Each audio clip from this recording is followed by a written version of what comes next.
A principios de los 90, el grupo Lotus sufría las repercusiones de la recesión mundial, al igual que el resto de los fabricantes de coches deportivos. Durante 1992, la red de concesionarios de Lotus se redujo de 29 a 19 puntos de venta. Aunado, en agosto de 1993, General Motors se deshizo de la compañía. Por si fuera poco, si bien el equipo Lotus F1 se había mantenido independiente del grupo Lotus desde 1954, su suerte en la Fórmula 1 no era mejor que su división de producción.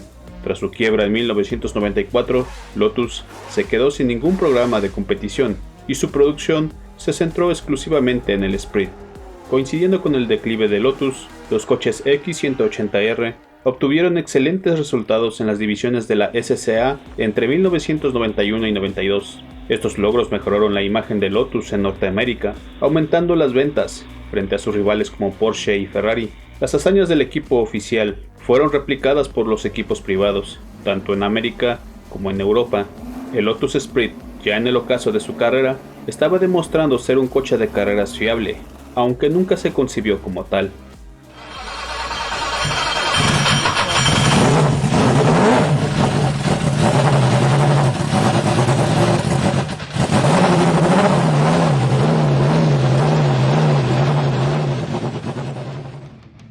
En 1996, Lotus decidió pasar a la clase GT1. Este movimiento coincidió con el lanzamiento del nuevo Esprit V8, que era una base más adecuada que los Esprit de 4 cilindros anteriores, utilizados con cierto éxito en GT3 y GT2. Para desarrollar el nuevo auto de carreras, se estableció Lotus GT1 Engineering, que entre sus empleados había muchos ingenieros que habían laborado para el equipo de Fórmula 1, incluyendo a Martin Ogier. Siguiendo las normas y el espíritu de la GT1 al pie de la letra, el Esprit desplegó el mismo chasis de acero que utilizaba en los autos de producción. Se agregó una jaula de acero tubular para elevar la rigidez estructural. En la parte delantera, la suspensión era de doble espoleta, mientras que la parte trasera presentaba 2 brazos. Se instalaron amortiguadores Penske presurizados con gas en las 4 esquinas. El sistema de frenos fue suministrado por AP Racing. Apoyado en un bastidor auxiliar tubular de acero, había una versión preparada del compacto V8 de 3,5 litros, que se había desarrollado para el auto de carretera, pero se equiparía con un solo turbo, y aunado con el restrictor obligatorio, la unidad de aluminio producía alrededor de 550 caballos. Reemplazarían la transmisión Renault por una Hewland de 6 cambios, recientemente desarrollada, misma que con su diseño transversal era compacto y ayudaba a mantener el peso dentro de la distancia entre ejes para un equilibrio óptimo. Junto con el nuevo motor, el Esprit recibiría un diseño exterior actualizado, hecho por Julian Thompson. En el auto de carreras, el cuerpo sería producido por compuestos ligeros de fibra de carbono. El frente presentaba un divisor considerable, mientras que la carga aerodinámica adicional era suministrada por un alerón completo. Con todo ello, el auto pesaba solo 900 kilogramos.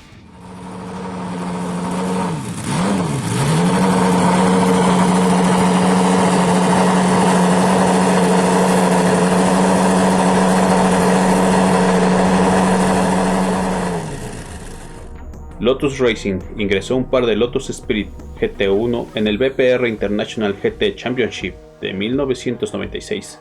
Con un arranque prometedor, el Esprit, fuera de sus problemas de fiabilidad, expuso un buen ritmo, pero más adelante se enfrentaron a la nueva generación de autos GT1, concebidos primero como autos de carreras y luego homologados para su uso en carretera, mismo que contaban con un presupuesto que superaba con creces al de Lotus. Esto se vio reflejado en ambos Esprit, con su falta de actualizaciones, así como sus problemas de confiabilidad al intentar subsanar su falta de ritmo, subiendo las prestaciones del motor. Al final de la temporada, Lotus decidió dejar a un lado a los Esprit en favor de un nuevo GT1 basado en el Elise. Uno de los Esprit correría en la clase GT2, pero con poco éxito.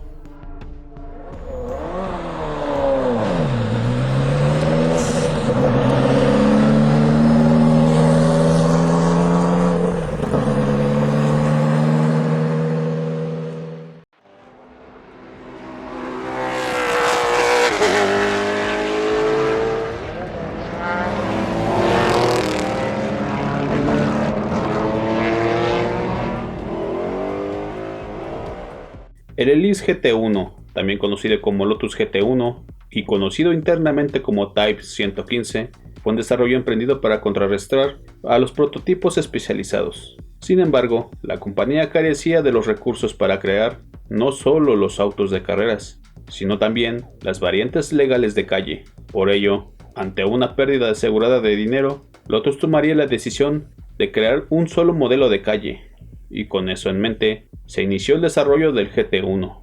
Lotus sabía que el 4 cilindros en línea del Elise no sería competitivo, por lo que previamente se decidió optar por el V8 de 3,5 litros del Sprint.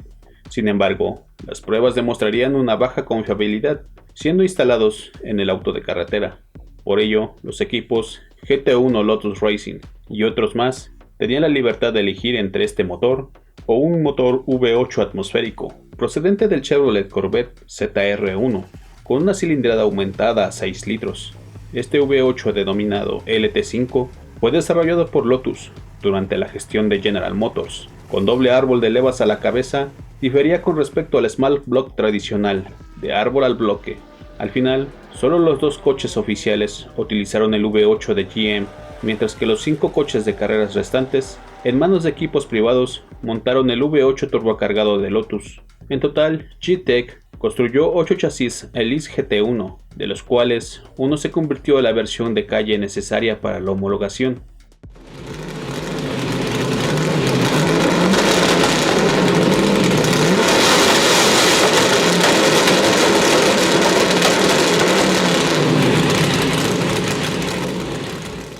Las prestaciones ofrecidas por el Lotus tipo 918 Garrett y el Chevrolet LT5 serían un 0 a 100 en 3,8 segundos y 3,2 respectivamente, con una velocidad máxima aproximada de 320 km por hora. Los autos de carreras fueron equipados inicialmente con una transmisión manual secuencial de 6 velocidades de Hewland, aunque se utilizaron otras transmisiones durante su vida útil. La versión de carretera estaba equipada con una transmisión manual Renault de 5 velocidades, pero incluso con tales cifras de rendimiento, el auto no pudo igualar las prestaciones de sus rivales en Le Mans y vería un destino terrible.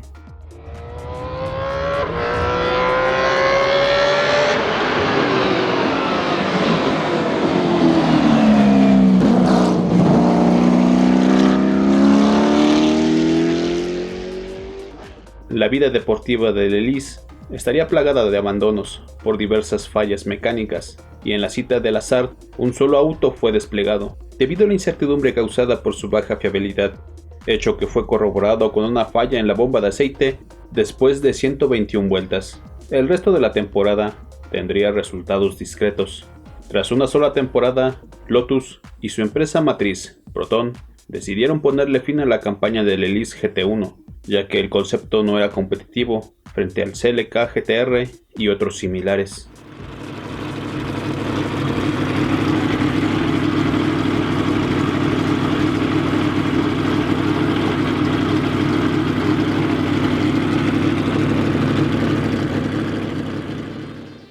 El piloto neerlandés Mike Hasselman, quien había sido piloto oficial de Lotus en 1997, estaba convencido de que el concepto básico tenía potencial si se hubieran solucionado los problemas de fiabilidad. Con ello en mente, adquirió 2 vehículos y una gran cantidad de repuestos. Junto con su padre y 3 mecánicos, se dedicaron a corregir los problemas del auto. Con un frontal alargado y una aerodinámica revisada, se esperaba aumentar las velocidades, que también se incrementarían con la instalación del motor V10 del Dodge Viper GT-SR. Para participar en la temporada 1998 del campeonato FIA GT, Hasselman necesitaba no solo financiación, necesitaba sobre todo un nombre de fabricante para sus coches. Pero gracias a su estrecha relación con Erich Bitter, fabricante alemán de coches deportivos de producción limitada desde finales de la década de 1960, Bitter le permitió usar su nombre, pasando a denominarse como Bitter GT1. El segundo coche de carreras fue adquirido por un consorcio alemán. Sin embargo, el par motor del V10 era tanto que dañaron la transmisión en ambos vehículos, abandonando en su primera carrera en Silverstone, e incluso fallaron en los entrenamientos de Hockenheim. Un auto se incendió y con ello el proyecto se canceló, poniendo fin también a la etapa de competición del Elise GT1. Oficialmente, después de 1997, tanto la fábrica como los clientes se darían cuenta de la falta de ritmo y abandonaron el proyecto. Más adelante, el auto recibiría otra oportunidad al reconvertirse como bíter, pero sin resultados sobresalientes. En el año 2000, Tony Heisenman adquirió otro Elise GT1 de un equipo privado y lo utilizó con mínimas modificaciones en el Rally de Supercoches de París-Mónaco de 2001. En 2003, el equipo británico Team Elite mostró un breve interés en convertir un Elise GT1 en un prototipo carenado para Le Mans, pero tras las primeras pruebas en el circuito de Sebring, el coche sufrió daños en la caja de cambios después de 7 vueltas, dando por terminado el proyecto. Algo interesante es que Hennessy construiría un auto para romper el récord de velocidad para autos de producción. Para tal hazaña, emplearía un Lotus Elise, pero no con su unidad de potencia original. Para romper el récord, requeriría grandes reformas. Una de ellas era el motor, instalándole un V8 americano, obligando a transformar la silueta del auto, asemejándose al prototipo GT1.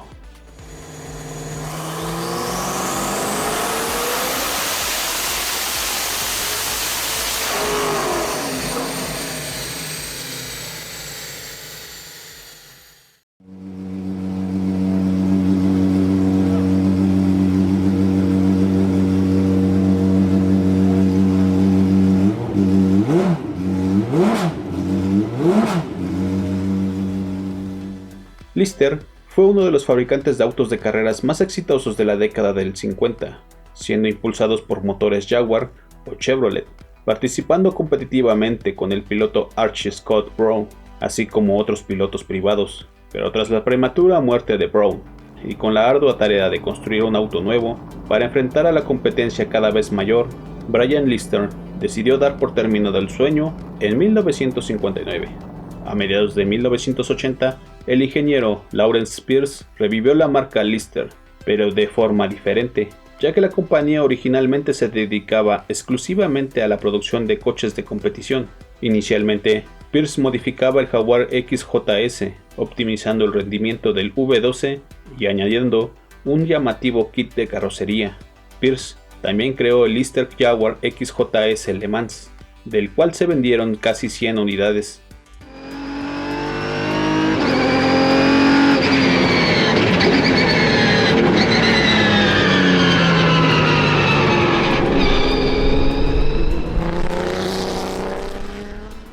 Con ello, se decidió desarrollar un coche desde cero, conocido como Lister Storm, mismo que se presentó en el Salón de Londres en 1993.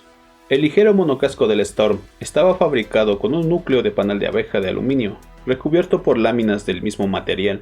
Debido a la notoria dificultad para doblar el material, el chasis presentaba una forma muy cuadrada. Esto influyó en cierta medida en las líneas bajas y anchas del exterior, diseñadas por Mike Hughes. La mayoría de los paneles estaban fabricados de compuestos exóticos como el Kevlar o aluminio, aunque la base de las puertas procedían de un Volkswagen Corrado, aunque revestidas de aluminio. Si bien el diseño inicial quizás no resultaría atractivo a la vista, sí que era sumamente eficiente y le permitía alcanzar más de 300 km por hora con relativa facilidad. El Storm incorporaba el V12 de Jaguar, siendo completamente modificado. Con un desplazamiento de 7 litros, alcanzaba aproximadamente 550 caballos de potencia, estando acoplado a una caja de cambios G-Track de 6 velocidades, originalmente desarrollada para el BMW 850i. El Storm también contaba con una suspensión de doble horquilla en las 4 ruedas, aunque, a pesar del uso extensivo de materiales ligeros y exóticos, el Storm pesaba más de 1.660 kilogramos. En el momento de su lanzamiento, Pierce indicó que Lister podría producir hasta 10 Storms al año, dependiendo de la demanda. Sin embargo, las ventas no acompañaron a sus extraordinarias cifras de rendimiento. En parte fue su elevado precio, costando 210.000 libras esterlinas, mismos que alcanzaban para comprar 3 Ferraris 456 GT en aquel momento, disuadiendo a la mayoría de sus potenciales clientes. Aunque sus prestaciones lo volvieron en el Gran Turismo 2x2 más rápido del momento. Por ello, Pierce centró su atención en la competición.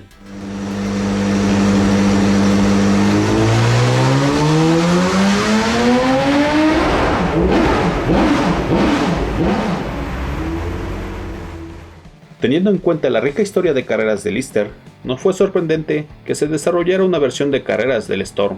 La sincronización fue impecable, ya que los GT, basados en modelos de producción, se volvieron en la principal serie de carreras de resistencia. Debutaría en las 24 horas de Le Mans de 1995. El Storm GTS se diferenciaba un poco del automóvil de carreteras original, con la excepción del equipo de carreras obligatorio, pero su debut solo duró 40 vueltas, por los problemas en la caja de cambios. Si bien, inicialmente con sus cifras de prestaciones, el Storm GTS y el posterior GTL con carrocería revisada podrían haber sido un habitual en los top 10, pero contra los especiales de homologación, poca cosa se pudo hacer. No obstante, en 1999, los cambios de reglas le proporcionarían una segunda oportunidad, con requisitos de homologación más estrictos y menos espacio para las modificaciones. El Lister tenía muchas posibilidades de victoria.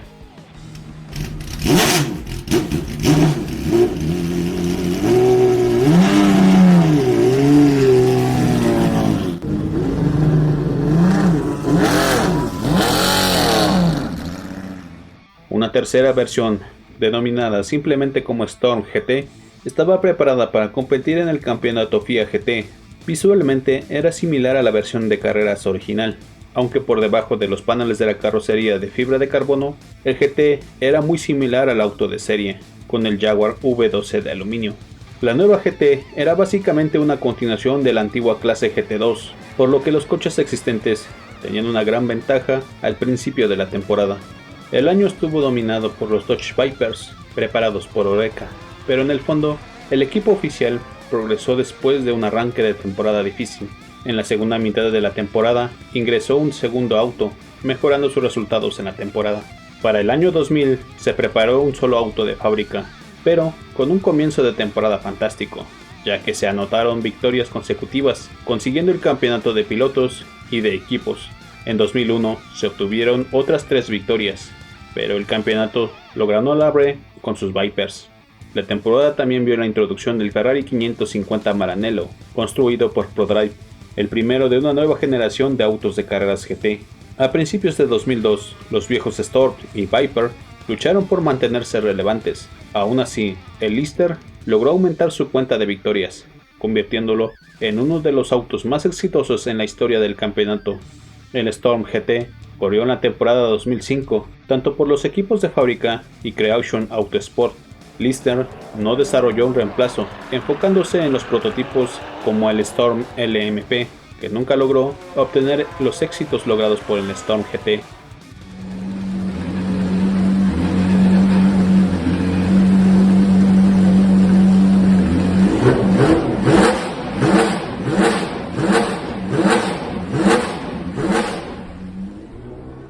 Pese a provenir de la misma nación que vio nacer el F1 GTR, ambos equipos sufrieron de la misma problemática, el presupuesto, mismo que al avanzar el campeonato demostró ser un factor fundamental para ser competitivo, además de que el concepto original GT se desvaneció con el cambio de reglas. Al final, ambos tomaron distintos caminos, con resultados diversos, pero sin olvidar sus raíces en las pistas.